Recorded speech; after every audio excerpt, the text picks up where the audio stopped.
So we have a panel now about how NFTs are creating the new art world that includes Aniko, Abby, Soy, and Rosewolf. And Rosewolf herself is only 12, so come on up and please give them a warm welcome. Thank you. Okay.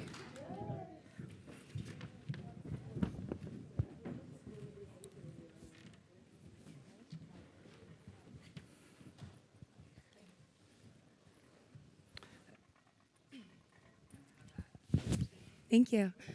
Thank you. Good morning, everybody. Thanks for joining us. So we are here with these wonderful artists to talk about the new art world and how NFTs have facilitated it. So I think we will start with just some intros. So Rosewolf, would you like to start? Hi, I'm Rosewolf. I'm from Dublin. I'm 12 years old, and I like drawing NFTs. Soy? I'm Fira. I'm the first NFT artist from Colombia. I love salsa and intellectual orgasms. Abby? Hi, I'm Abby, also known as Pixel Line Art. I'm a freelance artist and Web3 advisor, and I launched my own collection a little while back. And I'm Aniko Berman. I do Web3 artist management and creative strategy. I also run a bi-weekly Twitter Spaces focusing on creators. And my background's actually from the traditional art world. So I used to be a gallery director in New York and then Chicago. I loved working with artists, loved being in the art world, but I felt very strongly that, you know, the business model of the traditional art world was very broken, and there are many things to improve. So I've joined the Web3 space, and I'm really inspired and astonished by how NFTs, blockchain technology has reduced barriers to entry and allowed people from all over the world, all ages, to enter the space. So my first question to all of the panelists today is, what was your aha moment, and how did you get into NFTs, and what was the day that you realized this is something you really wanted to do and pursue? Abby, I'll start with you. So I was in education. I was an English teacher for 10 years. I'd always been interested in technology. I'd worked with a dev to build an app for teachers. Then I went into digital transformation for a little bit. But my brother-in-law is a dev. He actually got in contact with me and said, "You do art, right, in your spare time? You're an artist. Check out this NFT thing." And just like everyone else, I Googled it and nothing made sense to me. And I saw what he was doing. He made a few pieces, so I tried doing the same thing. But the real success came when we actually got our heads together and decided to do a project together. We saw what apes had done and how NFTs could be, part of it, make you part of a members club and have other benefits. And we decided to see if we could do something and take that to the next level. So we founded Top Dog Beach Club together and turned that into a Web3 agency called Top Dog Studios. Amazing. So I'm a civil engineering. I'm only child, and my dad wants me to continue with the company. Of course, that didn't happen.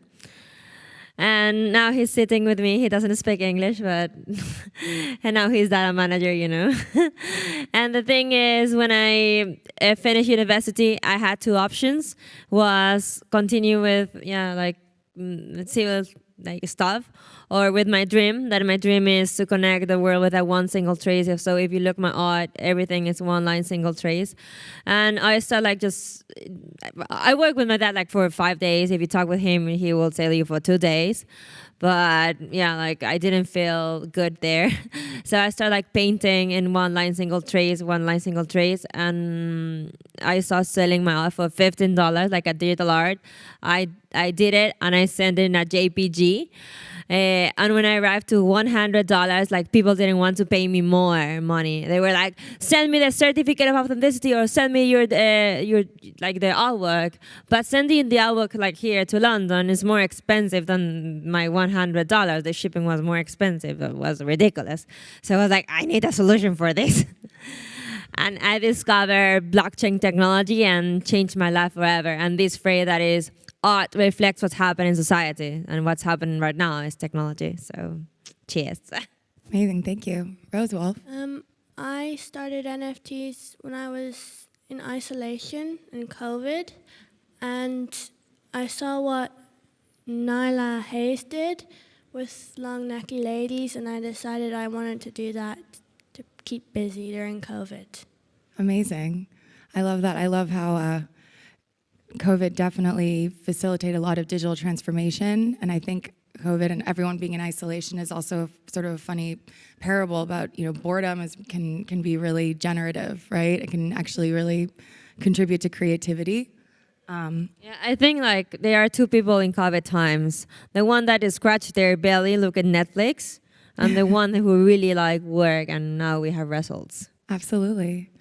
So I'm very interested in how, the panel's about NFTs disrupting the art world, but, I do feel that many Web3 artists are still interested in the traditional art world in some way.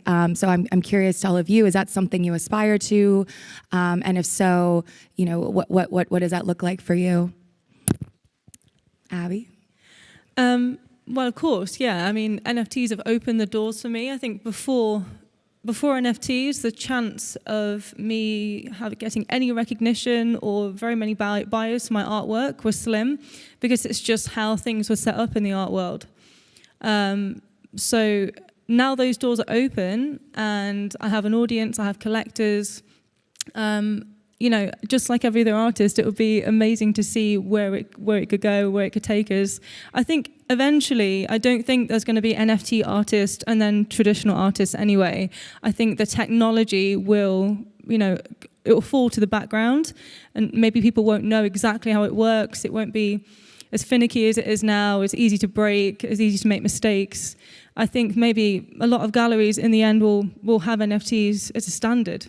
You were talking about the problems that you had, weren't you, selling your artwork and having that certificate of authenticity. I mean, what better way for a gallery to sell artwork, even if it is a physical, to have that NFT to kind of prove, proof of ownership. So, yeah, I agree. I think NFTs are not necessarily, NFT artists, I feel like is a very reductive sort of way to refer to this new breed of creators. I think that NFTs are really more, it's a medium, it's a means of distribution. It's not a thing in and of itself in that way. So, Soy, are you interested in participating in the traditional art world? Or no? Done. It's like what I tell you, when you mix art and technology, you have digital art. And when you mix digital art and blockchain, you have NFTs. So if I made everything on my iPad, why I want to print that, man, really? But now sometimes I need to print because, it's money. So it's like, yeah, okay, I print you. But it's not my main, So I prefer to teach people what is an NFT than telling them, hey, baby, okay, I will print you. But if they are like, I want to print, okay, I print you, don't worry. Rosewolf.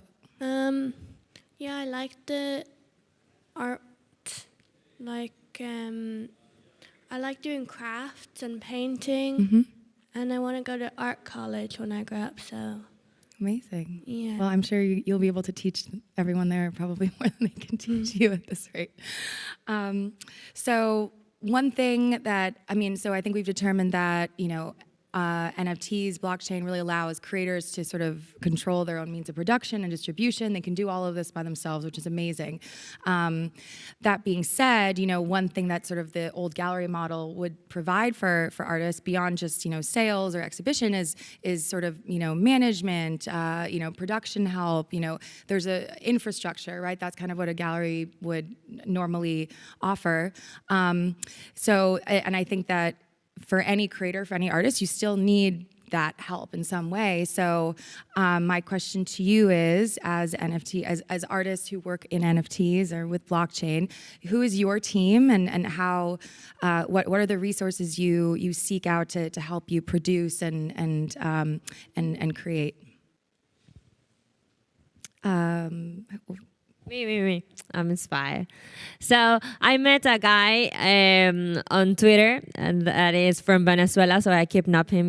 Now he's living in Colombia with me. He's like my right hand, my left hand, my everything. So he's part of my team. Also, of course, Papa manager, and Daddy manager, and Mama manager. Like my family, like super important for me. And now, yeah, they are sitting down. Gracias, Mama. Gracias, Papa. And also, I have someone that makes FBI because I have received many information all days, and from the 10 things I receive, I say yes to 2 or 1. Got it. So it's like really important that. And next year I will come and live here. I will study in St. Martin's because, as I told you, I'm a civil engineering. So everything I have don't have been organic. So now I need the artistic part in my life. But like the last thing I want to tell you is art is a business, That's why I love Jeff Koons. Like why you need to be like why some artists are ashamed of telling like that you sell your art. Man, what you want to live from earth, like from air, from water? No, like really, like you need to sell your art. Like if you have a clothes store, you sell your clothes. So me as an artist, I sell my art, and I'm really good at marketing. I'm like moving in social media. So don't be ashamed of moving your art. I agree with that. I think that's amazing. Thank you. Rosewolf, who is your team? My team is my mom, who does all the social media. She's lovely. We love her. And the flower girls who bought my NFTs, and NFT Kids magazine, who features me once a week. And that's my Amazing. I'll have to check that out. Abby, who's your team? I think it's interesting what you said about, artists. Artists have to wear so many hats in the NFT space, and we've already discussed a lot of the pros, the doors being opened and whatnot. But you do build your skills in marketing, in social media. It is quite difficult shilling yourself all the time. You have to kind of find a balance. But I guess an advantage of being a traditional artist, which I'm not, I can imagine would be to have that team behind you, marketing for you. You just paint and, someone else does the rest. I mean, that sounds fabulous, but that's not the NFT space at the minute, unless you've got a huge team behind you. For me, I collaborate and work with a lot of different people and people that I've met over the last couple of years, become very close friends of mine. So, I work on several different projects depending on, what's come through at the time. So at the minute, I don't have an everyday team, but I used to have a team when I worked with Top Dog, and they were mainly devs. The only artist in the team, bunch of devs together, art and technology. It was fantastic. Devs are running the show here. All right, so kind of zooming out, I'd love to hear what are some of your biggest challenges and that you've had to overcome, but also what are some of the biggest wins? What are some of the career highlights so far, things that you're very proud of? Rosewolf, I know you have some really wonderful things you've accomplished. So something bad that happened to me a few months ago was I got scammed, and two of my NFTs got stolen from my wallet. And then a win was when I sold out my collection. And yeah, that's amazing. And where was that collection? What platform was that on? It was my Millie Paws collection. So I sold it out like a month ago. Amazing. So what's your biggest challenge and what was your biggest win? Wow. Like my biggest challenge, now I became an influencer, So it's like that responsibility you have to communicate like well the information, not to put like scam things like the Kardashians, to create what you will post, because in a way I became an inspiration for many people in Colombia and Latin America, because that thing is like first NFT artists from Colombia that have like something. And nice things that happened to me that I was, and one of my NFTs was in Times Square when it was NFT NYC. Also, Bloomberg. I'm in the list of the most influential, like the most 500. No, how is it this? The 500 most influential people. Yeah, that's it. Of Bloomberg, the magazine, and I just exposed it at Christie's, and I'm going to expose the 11th in Fifth Avenue. So yeah, many things and like cute are happening to me. But my dream, is that people connect with their souls. Like that's the thing. So it's nice to be famous because I can tell more people my message. So it's nice. So I found out recently, and this is just the best thing ever, that Sia actually wore my artwork on her dress and owns one of my pieces. And That's amazing. I had to do a double take. She did it ages ago. It was months ago, and I'd only just noticed. And I'm just completely blown away. How did you notice? Did someone just my friend Malia from Women Rise, she's the artist and founder of Women Rise, she just sent me a message saying, hey, look, Sia's wearing your artwork. And she put a big circle around it. And I was like, Sia? Like, what do you mean Sia? Who's Sia? Not this singer, surely. So that I'm going to tell everybody I've ever met that. That's amazing. But also, we went to the Arctic, which was phenomenal, to bury some NFTs in a vault, basically, to kind of keep them safe for 1,000 years. We went on this huge expedition, and there was a documentary about it. It's just the innovation of the team that I was in and what we managed to build through Web3 is just incredible. I just love being able to work with people to think outside of the box and come up with new ideas, which is getting harder and harder because, you think of something, it's been done before, because this is becoming more and more popular, but it's a bigger and bigger challenge to do that, and it's incredibly exciting to be part of that. This Arctic thing that we did, we had Boss Beauties that actually came out with us. We've had Fuck Render in the Vault, along with Mooncats and Trevor Jones, Mad Dog Jones, just being able to connect with people like that and hear their stories and be part of a project with them was phenomenal. And then on a smaller scale, just sort of selling out my one-of-one pieces. I've got a few female portraits, and it's a different kind of feeling selling out an individual piece rather than a big collectible, because it feels like it's closer to your heart. It's been amazing so far. Awesome. So you mentioned the space is changing every day. I think that every conference you've gone to, everything, there's new amazing things happening, new technologies, etc. What are you excited about coming up personally, but also just for the space in general? Rosewolf, do you want to? So I'm starting a platform. I've started a platform of like kids can swap NFTs instead of having to have ETH, and it's a kid-friendly space. I love that. That's amazing. So are you bringing all of your friends into NFTs? I'm trying to bring my best friend into NFTs. Amazing. I love that. I think the idea of swapping is really beautiful. I think that's really decentralized and community-driven. I think that's amazing. Thank you. So what are you excited for coming up? Yeah, well, for me, what is happening now, it's Web2 companies want to be there, and they pay a lot of money, So the thing is, now, we are in a bear market. We can't just be in Web3 and Twitter and Discord and all this. Man, like the mass and the normal people doesn't have Twitter, doesn't have Discord. Babies, we need to go on Instagram. Like yesterday, I heard everyone, like someone that is not on Twitter is not in the crypto world. Yeah, baby, but who will pay you now? The bear market or the other people? So we really need to go on Instagram, on social medias, that where the mass is. Like, I don't know which percentage of the crypto people we are, but more or less, 10%, 5%. And where is the 90%? Twitter, Discord? No, babies. They are on Instagram and like masses thing. So Well, Instagram just launched its marketplace.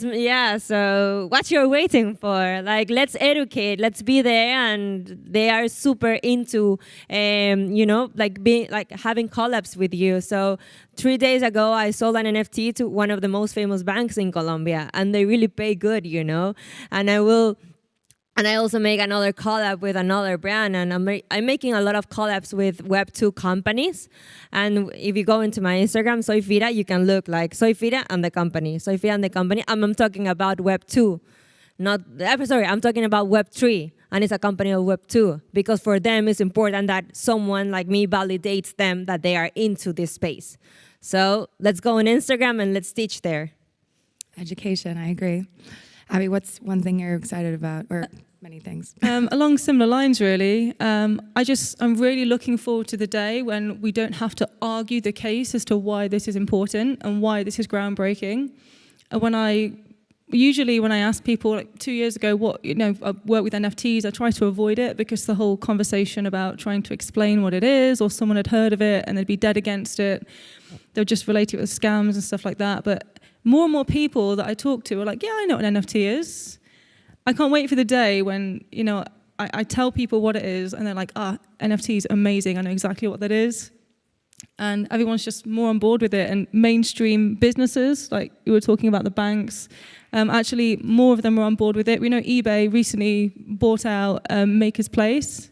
Oh, sorry, not Maker's Place, what is it? Known Origin, right? So if eBay's getting on board with this, if the big social media platforms are getting on board with this, if banks are getting on board and football teams, it's just an exciting future for Web3. Agreed. I think we're going to see a lot of new adoption coming up in the next year. So we have about 3 minutes left. So I'd like to end with a very kind of short question. What is one piece of advice that you would give to any artist who wants to come into the space? Rosewolf, do you want to start? So don't be confused with all this new languages like a new drop or minting, because those words mean nothing really compared to what they actually are. So don't be afraid, because it doesn't really change much. So just learn it, and then it'll be easy for you. Don't be scared of something new, because you'll learn it. I love that. So my advice is not for artists, it's for everyone, and it's my manifesto is we are connected by one single trace, and if you are connected to your soul, you can shine brighter. And also, life is ephemeral, and we need to say what we think at the moment. And to grow and to have a really, really happy life, for me, you need to know in what things you are good, in what things you are bad, and you tell someone the truth, like, hey, I'm good in this, I'm bad in this. So let's exchange knowledge, and we grow together. So when I started this, I just find crypto nerds. I told them, hey, crypto nerds, I need you.